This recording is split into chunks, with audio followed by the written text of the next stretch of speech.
Analogue না, মানে manual টাইপের কাজ বেশি হয়। এগুলো করতে অ্যালাইন ঠিক রাখতে গেলে সমস্যা হয়, মেজারমেন্ট ঠিক রাখা যায় না, বাঁকাতারা হয়ে যায়, কোয়ালিটি খারাপ হয়ে যায় না। এগুলো ঠিক রাখার জন্য প্রোডাকশন মানে খুব দ্রুত সুইং করা যাবে না, কারণ ওটা গাইড ঠিক করতে হয়। কমফোর্টের যে কাজগুলো, এই কাজগুলো সে ইজিলি করতে পারে না, টাইম বেশি লাগবে, ফোল্ড করতে হলে তোমার আয়রন করা লাগবে, আরও ডিভাইস ইউজ করতে হয়, ম্যান পাওয়ার ইউজ করতে হয়। এগুলো কমানোর জন্য, মিনিমাইজ করার জন্য, অর্থাৎ ম্যান পাওয়ার মিনিমাইজ করার জন্য, কোয়ালিটি হাই করার জন্য, তারপরে প্রোডাকশন এফিসিয়েন্সি বাড়ানোর জন্য, এসএমবি মিনিমাইজ করার জন্য, এগুলোর জন্য কি করতে হয়, ফোল্ডার অ্যাটাচমেন্ট ইউজ করতে হবে। এগুলো ইম্পর্টেন্স কিন্তু বলে দিলাম, ঠিক আছে? Folder attachment important. Importance folder অ্যাটাচমেন্টের পার্টগুলো বললাম। অবজেক্টিভ তো তোমরা লেখতে কি উদ্দেশ্য করতেছি, অ্যালাইন ঠিক রাখার জন্য, সুইং অ্যালায়েন্স, কোয়ালিটি এগুলো ঠিক রাখার জন্য, প্রোডাকশন ইনক্রিজের জন্য অবজেক্টিভ পেয়ে দেবে, ঠিক আছে? সিম্পলি ওয়ার্কটা সিম্পলি করার জন্য, যে কাজটা করবে ওই কাজটা কি সিম্পলি যেন হয়ে যায়, সহজে করা যায়। বুঝা গেছে? সিম্পলিফাইড টাস্ক আমরা যেটা বলি। তাহলে কি কি টাইপসের ফোল্ডার এবং ফোল্ডার আছে এটা আমরা আগে জেনে নিই, ঠিক আছে? নাম্বার 1 লেখো, টাইপস অফ ফোল্ডার। নাম্বার 1 হচ্ছে দেখো binder folder. Binder, BINDR, sir চাইতে ডাকছি বাইন্ডার ফোল্ডার। তারপরে লেখো ফিলার ফোল্ডার। হ্যাঁ, ফিলার, বাইন্ডারের মধ্যে একটা ফিলার আছে, FILLER, filler. Sir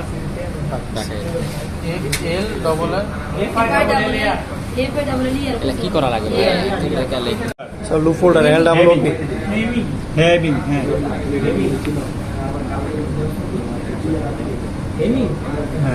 Hemming pipe folder, pipe, PIPED,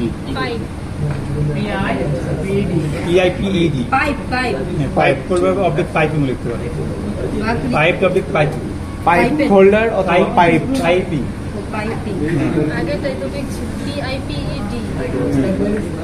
so pipe বা piping folder, PIPNG piping pipe bell joining folder, waist bell joining folder, সবগুলোকে ডিটেইলস দেখা লাগে। Bell joining folder, BELT waist bell joint folder joining, waist bell attaching folder, জি sir. ঠিক আছে? Cup joining folder, কথা কইস না CUFF shoulder joining folder, CUFF কথা কইতে না করো, ভিডিও করতেছি তো ওর সাউন্ড তো হয়। কাপ জয়েনিং, কাপ মানে কোন কাপ? CUFF। তারপরে শোল্ডার জয়েনিং ফোল্ডার লিখছো?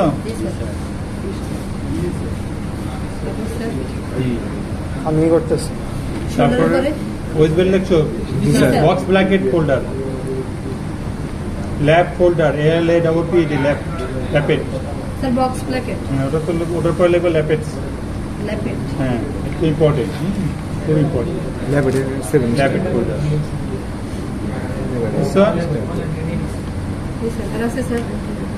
আরো পাইলে লিখবো, ঠিক আছে? 10টা কি কম মনে হয়? নষ্ট হয়ে গেছে না? এই যে পিছনে দেখছো না কত ফোল্ডার দেখছো? এতগুলো তো স্যার আমাদের দরকার নাই। পাটে নিয়ে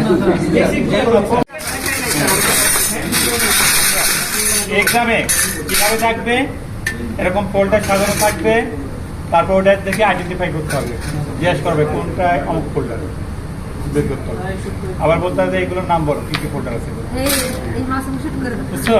কয়েকটা ফোল্ডার আলাদা করে তোমার বলবে এই কয়টার নাম বলো, কি কি ফোল্ডার, কাজ কি, কোন কোন মেশিন ইউজ হবে, কয়টা নিয়ে ইউজ হবে, কোন মেশিন ইউজ হয় এটা আসবে স্যার। হ্যাঁ, কোন স্টিচ ক্লাস এটা হতে পারে, ঠিক আছে? আপনাদের আজ করলাম না স্টিচ ক্লাস, মেশিন বলতে হবে কয়টা নিয়ে জি স্যার। মেশিন নিজে, ঠিক আছে? তাহলে আমরা এক নাম্বার কি দেখছিলাম, বাইন্ডিং ফোল্ডার। এই কটা হচ্ছে বাইন্ডিং ফোল্ডার, এই তিনটা, ঠিক আছে? একটা সিঙ্গেল লক স্টিচ মেশিন, একটা ফ্ল্যাট লকের আছে, একটা ওভারলকের আছে। ওই যে নিডল প্লেট আছে, এটা হচ্ছে সিঙ্গেল লক স্টিচ মেশিনে ইউজ হয়। হ্যাঁ, শোনো আমার কথা শুনে বুঝবো স্যার বলবো। এটা হচ্ছে সিঙ্গেল লক স্টিচ মেশিনের ফোল্ডার, ইউজ করা হয় আছে গার্মেন্টসের।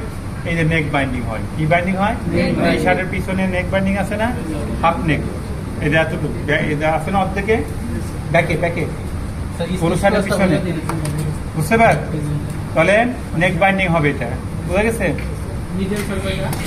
এটা নিডল একটা single neck binding single logistic machine use হয় এটাও তোমার ইয়ে হবে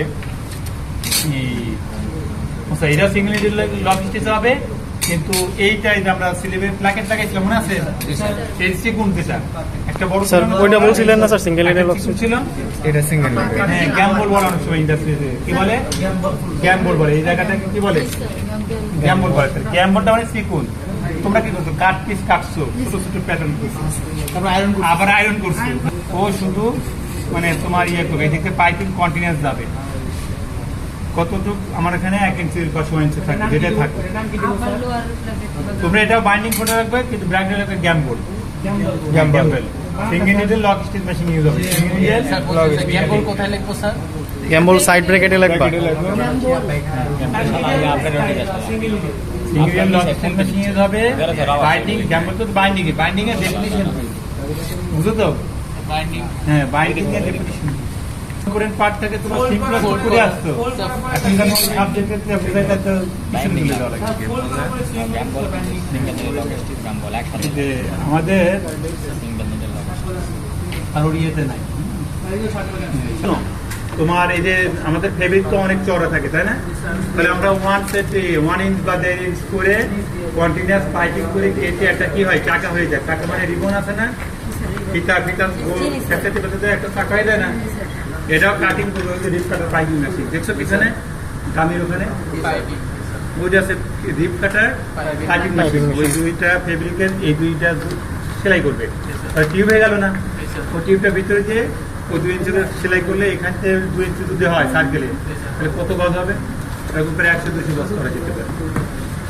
100-200 গজ একটা চাকা রাখবো ওরকম হতে থাকবে আমার লাগবে হচ্ছে 10 ইঞ্চ সাপোজ 8 ইঞ্চ তাহলে 8 ইঞ্চ করে প্রতি সময় যাচ্ছে আর 2 ইঞ্চ হয়তো এক্সট্রা রাখতে হয় কাপড়ের জন্য এটা হচ্ছে ফ্ল্যাট লক মেশিন ইউজ হয় ফ্ল্যাট লক আচ্ছা ফ্ল্যাট লক মেশিন এর ট্যাঙ্ক টপ দেখছো ট্যাঙ্ক টপ গেঞ্জি স্যান্ডেল গেঞ্জি পরছো না সবাই তাহলে ওইটা দেখবা নেকটা কেমন আছে ওই যে উপর যে টেপ আছে দুইটা নেকে আর্মোলে তাহলে দেখবা যে বডিটা ভিতরে আর ওই টেপটা এরকম দুইটা এরকম ভিতরে আছে বুঝছো ট্যাঙ্ক টপ ইউজ হয় ফ্ল্যাট লক মেশিন এই তোমরা ওই কেন ট্যাঙ্ক টপ কোথায় নেকে মানে এই ফোল্ডারটা ফ্ল্যাট লক মেশিন ইউজ হবে বেশিরভাগ ইউজ হয় ট্যাঙ্ক টপে তো ওই রকম কোনো নেক যদি আমার লাগে মেশিনে কাজটা নিট আইটেমটা করি নিট আইটেমের মধ্যে বেশি ইউজ হয় হচ্ছে তোমার পাইপিং যেগুলো বাইন্ডিং আমরা জানি প্লাটটাকে হেম করি টপ স্টেজ করি বলছিলাম না তাই বলছিলাম না তারও একটা কাজ বেড়ে গেল দেখছো এখন ওই মেশিনেই আমরা ওরকম বাইন্ডিং যখন আসবে তখন এরকম ফোল্ডার দিয়ে আমাদের বাইন্ডিং করবে ইউজ অফ প্রোডাকশন করবে এগুলো অফিসে করতে প্রোডাকশন বেশি হবে বাইলার থাকবে তোমরা দেখবে যে দুইটা নিডেল 1.8 দূরত্বে এটা তো 1.4 আমরা জানি যে ফ্ল্যাটটপে 3টা নিডেল আছে 1.8 করে এটা তাহলে কটা নিডেল লাগবে হ্যাঁ ম্যাক্সিমাম 2 নিডেল লাগবে ওগুলো সিঙ্গেল নিডেল সিঙ্গেল নিডল একটা ল্যাট লক ফ্ল্যাট লাগবে বুঝছো আচ্ছা এটা হচ্ছে হেমিং ফোল্ডার এগুলো বিভিন্ন সাইজে হয় কিন্তু শোনো আমি তো বাস এটা শেপ দেখাচ্ছি বাট বাইন্ডিং এর সঙ্গে বড় এরকম আছে না চওড়া কম দিকু বলে সাইজ মাথা কি পড়ছে হ্যাঁ এটা আছে লেখা 38 মানে 1 ইঞ্চি 3 ভাগে 8 ভাগে 3 ভাগ 1.4 1 ঘর ফিতা দেখছো মেজারমেন্ট টেপ এক ইঞ্চি ভর কটা আছে রাখে 8 সুতা বলে না 1 সুতা বলি না আমরা তোমাদের বুঝতে হবে ওটা কোন মেশিন সিঙ্গেল 116 132 মেজারমেন্ট টেপ থেকে অ্যানালাইজ করতে হবে না বুঝলে যে মার্সেল কোন মেশিন স্যার বলবে এই মেজারমেন্ট বুঝতেই পারলে না কনভেনশন করবা কি দিয়ে ভিতরে কি বটম স্যার এটা কোন মেশিন ইউজ হয় single needle lock hemming folder hem কোথায় হয় নিচে স্যার শার্টের হবে এটা এটা টু ফোল্ডেড এটা কিন্তু টু ফোল্ডেড কয় ফোল্ডেড টু ফোল্ডেড ওভেন গার্মেন্টসে হ্যাঁ শুধু শার্টে না মনে করো ওরকম হেম যেখানে দরকার ওই মেজারমেন্টের আমরা সেখানে এটা করতে পারবো বাট এটা আমাদের গার্মেন্টসে শার্ট আইটেম বেশি হয় না ওভেনে বেশি হবে লেডিস আইটেম হতে পারে, পাঞ্জাবি আছে না, পাঞ্জাবি আইটেম করতে হয় না, হ্যাঁ 3 জায়গায় করা লাগে, সাইডে, নিচে, আবার উপরে, 2টা সাইড আর বটম ভেঙে করতে হয় না। অর্থাৎ এজ কে ভেঙে যে হেম করা হয়, সেলাই করা হয়, ওটাকে হেম বলে। তাই 2 ফোল্ডেড হেম আছে, ওয়ান ফোল্ডের হ্যাম আছে। তাহলে 1 ফোল্ডেডটা টি শার্ট ইউজ হবে, আর 2 ফোল্ডেডটা শার্ট Open বা shirt। পাঞ্জাবি। ওভেনে কেন হয়?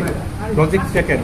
আমি তো 1 ফোল্ডে কি সমস্যা ছিল, আমার তো ব্রেক একটা ভিতরে আরো বেশি চলে যাচ্ছে, ঢুকতে থাকে না, ইয়ার্নটা বেড়ে আসে সেই জন্য, কিন্তু টি শার্টের ক্ষেত্রে ওইটা হয় না। বুঝছো? হুম? এটা চেহারা দেখতে এরকমই, বাট এগুলো বিভিন্ন সাইজের হতে পারে। হ্যাঁ, একটাই দেখাচ্ছি আপনার। যেটা হইব ওইটা ওই দিক পাঠাই দিবি দূরে। হ্যাঁ, নিজে নিজে আর 1 ফোল্ডেডটা তোমার ফ্ল্যাট লকেও থাকে। এখন ফ্ল্যাট লকে যে এটা ভাঙে না, এটা কিন্তু আমরা কি করে এই হাতের মধ্যে ভেঙে অপরটা ধরে কাজ করে, তারা স্পট স্কিল দেখবে ফ্যাক্টরিতে তো তুমি যাবা। হ্যাঁ, বক্স ব্র্যাকেট ইউজ হবে কাছে নিয়ে এসে কানসাই মেশিং। কানসাই তো আসলে একটা ব্র্যান্ড, তোমরা বলবা মাল্টিরিয়াল, হ্যাঁ মাল্টিরিয়াল মেশিং বা স্মোকিং, হ্যাঁ স্মোকিং অরিজিনাল নামই এটা। ফোল্ডার থাকে আরেকটা। তোমাদের বোঝানোর জন্য যে 3 অধিক 4 অধিক থাকতে নিজে চলবে। নাম ঠিক কি? আছে। আপনাদের সাত করছিলাম, এই যে এটা বক্স প্লাকেট মনে আছে? কোন মেশিন স্যার? কতবার করছিলাম? এটা মেশিন লাগানো থাকবে, জাস্ট এখানে ওইগুলো দিবে, 2টা নিজে থাকবে, এখানে একটা, এখানে একটা, 1 ইঞ্চি দূরত্ব না। জি স্যার। যখনই নিজের গেজ 1/2 ইঞ্চির বেশি চলে যায় বা 1 করে বেশি হয়ে যায়, তখনই কানসে মেশিন লাগবে। বাটন প্লাকেট ইউজ করে এটা। স্যার দুইটা বক্স প্লাকেট স্যার দুইটা কমপ্লিট করতে 45 সেকেন্ড লাগবে। হেমিং ফোল্ডার লাগবে, কোনটা লাগবে? Hemming folder। ওটা ফোল্ড করে আবার ফোল্ড করছিলাম, জি। তাহলে ওটা হেম না, এটা হেম না নিচেরটা? জি স্যার। ওই দুইটা কিছু সুন্দর না, পরীক্ষাকে এমন দ্বারা ধরবো না আমি, মনে রেখো। এই যে এটা এখানে হেম করা না, জি স্যার। এ ফোল্ড করে আবার ফোল্ড হয়েছে না, খালি হেম কি বটমেই আছে, কিন্তু কনস্ট্রাকশন ভিডিও। আবার নর্মাল প্যান্ট যেগুলো, এগুলো শুধু জয়নিং এ, তার মানে কি ফেলটা ফোল্ড করা, বেল্টটা আছে কিছু, মানে তোমার ওয়েস্ট বেল্ট আছে, বেবিকে ভিতর দিয়ে আবার কি ইন্টারলাইনিং চলে গেছে, একটা মেটাল চলে যায় না, ইন্টারলাইনিং দেয় না শক্ত হওয়ার জন্য, ডেনিমে ইন্টারলাইনিং লাগে। ডেনিমে 2টা পার্ট থাকে, একটা আপারে একটা লোয়ার, ডেনিমে 2টা পার্ট, একটা আপারে একটা লোয়ার। নর্মাল প্যান্টের তখন তোমার ওই যে যাবে, তখন একটা আপারে একটা লোয়ারও থাকতে পারে, আবার একটা ফোল্ডিং হয়ে থাকে। আর ট্রাউজার তো টি শার্ট ফোল্ড হয়ে পারে, ওটা আলাদা। তো এগুলো সব ওভেন গাড়ি মেশিনে, এবং 2টা নিডেল ম্যাক্সিমাম ইউজ করা যাবে, নিয়ে মিনিমাম 4টাও দিতে পারো, সমস্যা নেই। চলে এটা সে দেখো, এটা কিন্তু বাইন্ডিং এর মতোই হয়। দুইটা দেখো তো এই ফোল্ডার আর ওই ফোল্ডারের মধ্যে কোনো পার্থক্য আছে কিনা, মানে ইয়ের মধ্যে ওই বাইন্ডিং, হ্যাঁ সাইজে ডিফারেন্স, ছোট বড়, তাই না? স্যার কিন্তু দুইটা ওটার সাথে না, তুই মাউথ দেখো, এই মাউথ দেখো, গার্মেন্টস আর না সাইজে বড় ছোট স্যার। এটা 1 ইঞ্চি চওড়া, 2 ইঞ্চি 1.5 ইঞ্চি, ওটা 1 মাথায় তো স্যার পার্থক্য আছে স্যার।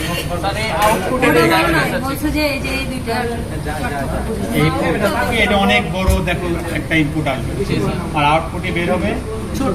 ছোট, এখানে লেখা নাই। এই দেখো 1.38 মেজারমেন্ট হবে, ওটা ছিল শুধু কত? 38। এটা ছিল কত? 1/4 স্যার। এটা 1/4, আর এটা কত তোমার? অনেক 1 ইঞ্চি মতো বড়। অর্থাৎ বেল্টটা সিঙ্গেল হবে, বেল্ট সিঙ্গেল হবে, আর কম্পোনেন্ট যাবে কয়টা? দুটো, একটা বেল্ট একটা মেন বডি। এটা হচ্ছে যদি স্যার আমাদের এই কাছে বলে দেখান, যদি স্যার একই নাম বলি স্যার আমি ইউজ করব না, হবে না, আমি 3 ভাবে ইউজ হয়েছে। একটা হচ্ছে তোমার 2 কম্পোনেন্ট পার্ট, ভিতরে দেখ। যেটা ফোল্ড হবে, তবে তো কাঁচা মেশিন, ঠিক আছে? Belt single। 2 component single fabric, single belt. Single এটা আছে তোমার 4 কম্পোনেন্ট, একটা হচ্ছে বডি, 2টা বেল্ট, একটা তোমার ইন্টারলাইন, বুঝেছে? দুইটা বডিতে দুইটা বেল্ট বেল্ট, একটা ইন্টারলাইন বেল্ট যাবে 2টা, আপার লয়ার, ঠিক আছে? একটা interlining, sir 2 belt, belt, 1 interlining আর বডি পার্ট তো থাকবে, মানে বডি এর সঙ্গে দেখো এই দিক দিয়ে বডি থাকবে, এই ভিতরে দিয়ে চলে যাবে হচ্ছে তোমার ইয়ে লাইনিং। স্যার 2 আর কম্পোনেন্ট স্যার। এখানে একটা যাবে হচ্ছে তোমার ইয়ে আপারে একটা দিবে আর লোয়ার দিয়ে একটা দিবে পার্ট, বুঝতে পারলে? কি বলেন স্যার? এটা হচ্ছে 3 কম্পোনেন্ট, স্যার 2 কম্পোনেন্টে কি থাকবে স্যার? 3 আর 4 কম্পোনেন্ট, বডি আর বেল্ট। বডি আর বেল্ট। আর এটা বেল্টের 2টা পার্ট নিয়ে যাবে। Two component waist belt joining folder একটু বললে হবে স্যার? 3 কম্পোনেন্ট, এটা স্যার কম্পোনেন্ট দুইটা কি? কম্পোনেন্ট এটা 4 সিঙ্গেল কম্পোনেন্ট, বেল্ট বলতে হবে না, তোমার কম্পোনেন্ট মানে এই ফোল্ডার দিয়ে 4টা কম্পোনেন্ট যাবে, এটা 3 পার্ট যাবে, আর এটা 2টা পার্ট যাবে। বুঝা গেছে? component, 3 component, এখন জিজ্ঞেস 4 করি, এই component। 4টা পার্ট আছে, কি কি পার্ট আছে? বেল্ট আর হচ্ছে ইন্টারলাইনিং। থ্রি কম্পোনেন্টে কি? দুটা বেল্ট আর একটা বডি। ইন্টারলাইন থাকবে, দুটো বডি আর একটা বেল্ট দুটা বেল্ট একটা বডি। এটা তো শুধু স্যার ইন্টারলাইনিং এক্সট্রা, আর এটা তো ইন্টারলাইন নেই, দ্যাটস ইট। আর ডেনিম, এটা বেশি ডেনিম, এটা তো স্যার কি বলবো স্যার, টু কম্পোনেন্ট এটা ফর্মাল প্যান্ট ইউজ হবে, জাস্ট বডি আর একটা বডি একটা, এটা ডেনিম ফর্মাল দুটাতে ইউজ করো। আর এই দুটো স্যার, এটা শুধু ডেনিমে, আর ওইটা এটা তো তোমার এই যে ফর্মাল ইউজ করবে তখন ওই কি দেবে, লাইনিং ইউজ করবে, ডেনিমে তো লাইনিং ইউজ করবে। রানিং করবে না। স্যার দুটো কম্পোনেন্টে সিঙ্গেল বেল্ট আর কি ছিল? বেল্ট ছিল, বডি ছিল, বডি তো সবার সঙ্গে থাকবে। কাপ জয়েন করতে যে কি করছিলাম মনে আছে? কাপ জয়েন করছিল না? স্যার কাপের ভিতরে দিয়ে স্যার একটা স্টিচ দিয়ে দিছি স্যার, আর কাপটা ফোল্ড করে অনেক করতে হতো। ওখান থেকে পুরানো লাগছে স্যার। এটা স্যার রাজ দিতে হয় স্যার একটা, আয়রনটা ঠিক করে না, ও ধরবে ঠিক মতো হয়ে যাবে। এটা শোল্ডার জয়েনিং ফোল্ডার, তারপর ওখানে লেখা নেই। হাতে ইউজ হবে, এটা কোথায় হবে? Shirt, single lock machine. এটা কি নাম স্যার? এটা হচ্ছে shoulder joining folder, shoulder joining folder বুঝে থাকবে। শোল্ডার জয়েনের কয়টা কম্পোনেন্ট? বডি আর 2টা শোল্ডার, দুটা ভ্যাকিউম, এটা ভ্যাকিউম। শোল্ডার, তাই না? তোমরা করছিলে কি রোলিং করে করে জি স্যার। আমরা জানি এই তো মেথড ছিল তোমাদের, আর এখানে ওই মেথড না। এই যে কম্পাউন্ডার বডি দেবে, এখানে এই একটা শোল্ডার তো কয়, এই একটা শোল্ডার তো কবে শেষ, ঠিক আছে? বুঝতে পার? মানে কি স্টেজ বডি আর ব্যাকিং। তারপর খেলা শেষ। আগে তুইলে উল্টা ভাস করে ভিতরে টান নেবে। এটা single lock steam machine use হবে, কাপ সেইটা এইটা আছে ম্যানুয়ালি যদি করি, লুক মেক করে ল্যাপটপ। এটা না হচ্ছে লুক মেক ইন ফোল্ডার, আমরা লুক ফোল্ডার বলছি মনে আছে? এটা সেই লুক ফোল্ডার। তাহলে এটা বিভিন্ন লুক তো বড় কত লুক থাকে, অনেক চিকন না, এদের সেই মাথায় স্যার ওয়েস্ট বেল্টের লুক স্যার। এটা লাগে। এটা করতে লেবার কত বেড়ে যাবে না এক পেশিং এ? স্যার কয়টা নিডেল লাগে স্যার? এটা 2টা নীল লাগবে, ফ্ল্যাট লক মেশিন মনে রাখবা, ফ্ল্যাট লক মেশিন এ 2টা নীল লাগবে। ডেনিম প্যান্টের যে লুপ আছে না, জি ওটা চেয়ারে একটু দেখে ভিতরে এবং ওটাই দেখবা যে হ্যাঁ কভার স্টিচ করা না, বটম কভার স্টিচ করা, তো ফ্ল্যাট লক হবে। শুধু এটা ওই যে পাইপ থাকে না এরকম, গতকাল খেললো শ্রীলঙ্কার ইয়ে দেখছো, উপর দিয়েছিল না, সেটা উপর দিয়ে 3টা করে থাকে না পাইপিং, আবার ট্রাউজার সাইড দিয়ে থাকে, জি স্যার। আর নিচ যে বডি চলে, উপরে পাইপিং থাকবে আর নিচ যে বডি চলে যাবে, কন্টিনিউ লাগাবে, লাগিয়ে লেগে যাবে। তখন এটা মাল্টিটেড চেন স্টিচে লাগাবে। এইটা ওভারলক ছিল বাইন্ডিং, বাইন্ডিং ফোল্ডার। 4টা ফোল্ডার আছে বাইন্ডিং। দেখি কই গেল ওটা?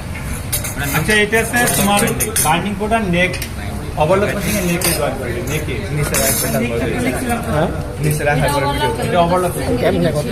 দেখো না, আচ্ছা লেডিস আইটেম দেখছো, এই নেকটা দেখছো কখন তাকাই চিকন না, ওই চিকন যে ইয়েটা নেকটা লাগাইতে গেলে লেফট ফোল্ডার দেখছো, এটা ডবল নিডেল লক স্টিচে এই দিকে ধরে তারপরে ফিডারটা আর্ম মেশিনে অথবা double needle chain stitch lock stitch, double needle 401 ক্লাসে বুঝতে পারবি তারপরে লক স্টিচ ডাবল লিডের ডাবল নিডের লগ স্টিচ আর একটা স্যার ফিট অফ ড্রাম আমাদের প্যান্ট যখন করি শার্ট যখন করি তখন ফিট অফ ড্রাম ইউজ করতে হবে এই শার্টটা যদি জয়েন করো side join fit of drum ছাড়া হবে না কিন্তু বাট প্যান্টের ক্ষেত্রে ডবল নিডেল চেন স্টিচ করা যায় কারণ আমি ইনসিম যদি আগে করে নিই ফ্ল্যাট থাকবে না তারপরে যে আমি সাইড জয়েন করলাম ওই যে স্যার double needle। স্টিচ প্লাসটা বাদ দেন স্যার স্টিচ প্লাস স্টিচটা নিয়ে নেই তো। বলেই তো নাই। স্যার ফিলার তো পেলাম বলে তো মাথা খারাপ হয়ে যাবে ফিলার তো ফিলারটা বুঝাবো বার্নিং কোডের মধ্যে পাইপ ফিলারটা নিয়ে তো সবাই আচ্ছা আচ্ছা এটা তো কর্ড ফোল্ডার বলে কর্ডিং কভার ফোল্ডার এটা লিখে নিই কর্ডিং মানে যে আমরা পাইপ ফোল্ডার লিখছিলাম না জি স্যার। ওই পাইপের মধ্যে মানে কর্ড বুঝাচ্ছে কর্ডটা একটা এই করতে কর্ড যাবে বা পাইপ মানে পাইপ যাবে টি-শার্টের মধ্যে অনেক সময় থাকে স্যার ওয়েস্ট ব্যান্ডেতে ইউজ হয় না স্যার জিনিসটা হচ্ছে ডেকোরেটিভ পারপাস বেশি ইউজ হয় স্যার পাইপে কি স্যার ওটা এই সাইডে একটা জি স্যার বর্ডারে যেমন বর্ডার দুই দিকে বডি থাকে না এই মাছ দিতে যায় জি আর কটা কম্পোনেন্ট লাগে তিনটা স্যার বুঝতে পারবেন ওই উপরে ওকে একটা ভিডিও করে দিয়ে দিও এটা পাশাপাশি কি লিখে দিই পাইপ ফোল্ডার ইউটিউবে দিয়ে দে ইয়া রাফ স্যার পাইপ বা পাইপিং বলতে পারো পাইপিং পাইপিং ইউজ হবে যে ড্রেসের মাঝে একটা কন্ট্রাস্ট হয়ে যাবে জি স্যার বেশিক্ষণ ফেব্রিক যাবে বডি যাবে ফেব্রিকের ভিতরে কোনো কট টট ইউজ হুডিতে যে ইউজ করা হয় স্যার ওটা আবার কট এটা কট দিলে কট তো যে কটের ইতে আসবে শেপটা চলে আসবে কট না দিলে এমনি হবে পাইপিংটা খালি দিতে এটা স্যার কি লিখবো স্যার এটা কিসের জন্য দেয় স্যার এটা কি এটার কাজ কি এটা স্যার এই যে মাথার এটা এটা যাতে অনেকগুলোতে আছে। এটা পাইপিংটা যাবে ফিতা আচ্ছা বলতে এই ফিতাটা ঢুকাবো এটা পাইপিংটা ফুল হবে আর কটটা এটার মধ্যে দিয়ে এরকম যাবে বুঝছো? জি স্যার স্যার এই সব তো এটা মেশিন কি স্যার মেশিন এটা হচ্ছে সিঙ্গেল লজিস্টিক স্যার একটা কিন্তু বাদ থাকলো স্যার ফিলার ফোল্ডার ফিলারটা হচ্ছে